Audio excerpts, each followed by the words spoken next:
Hi, Alan Stratton from Woodturners. One great thing about wood turning is the amazing variety of techniques that we can use to enhance the wood.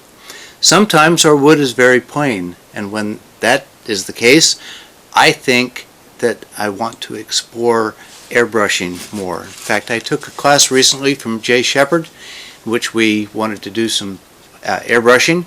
We were to bring a plain bowl or platter of some sort. So I made this one out of poplar, which to me is generally a very plain wood. And in that class then we airbrushed it. In this case he recommended that I airbrush only the inside of it and leave the outside as wood, to show that it is wood as well as being very pretty.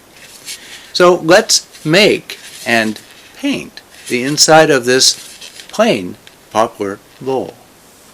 For this bowl, I'll use kiln-dried poplar. I've drilled a hole for my screw chuck that I will use for my first mounting. The blank is not perfectly brown to begin with, but I'd rather tool off a little more than to have to make the bowl smaller because of a straw saw cut. It does not take too much gouge work to get it round.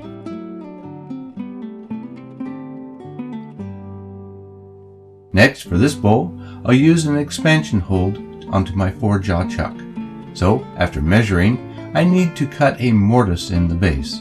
Once the mortise is complete, then I know what I have to work with and can form the underside of the bowl.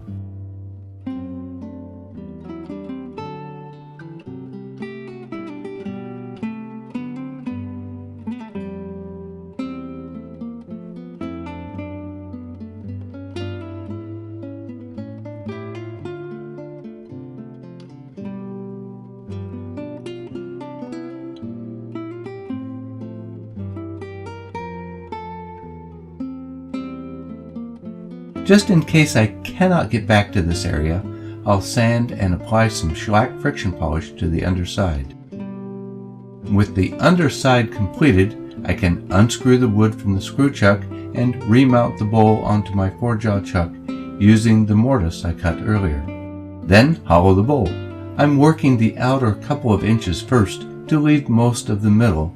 I want to get this area to a finished thickness while I still have the wood to avoid excessive vibration and chatter.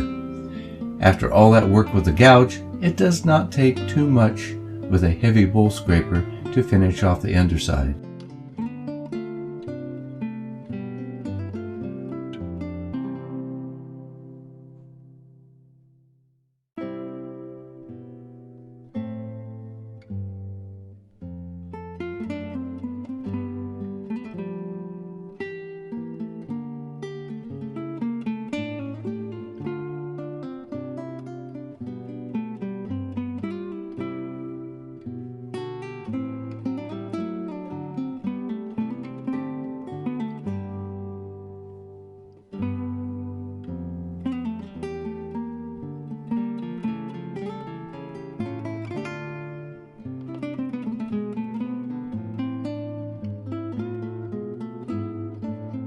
Then sand up through the grits and finish again with Mylan's friction polish. I've now flipped the bowl over again, this time onto my homemade coal jaws to finish the foot. I plan to use the wood around the mortise as the foot, but meanwhile I don't want the underside to look like a mortise. Especially for a wood bowl, people will pick it up and look at the foot. It needs to be nice. Before I finish it, I want to decorate the middle with 3 V-grooves. I'll cut these with a skew, then sand the fuzz just a little. Now I won't show you the actual painting because that's a matter of taking the gun and spraying it. In this case, he recommended an iridescent brown color. And that's fairly easy to apply, but what really brings the shine out are multiple coats of clear lacquer. He had a nice setup. I have to use rattle can because I don't have the gun for it. But one of the issues with lacquer is that if it's too humid when it's drying, it can develop a blush. And now with our weather here, it's very humid, so in fact I need to add a few more layers to this. And in between, sand it, wet sand it with water, and not very much water, but just a little bit to keep it wiped off so that we can do it.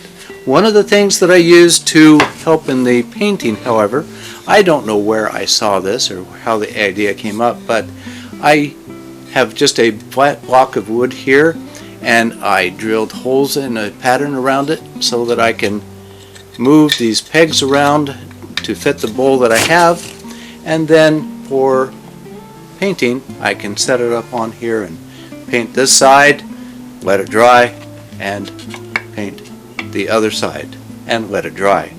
After I have enough, of course, then it's the wet sanding and then back to paint it again.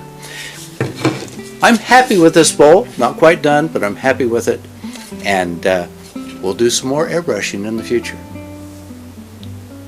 I like the effect on this otherwise plain poplar.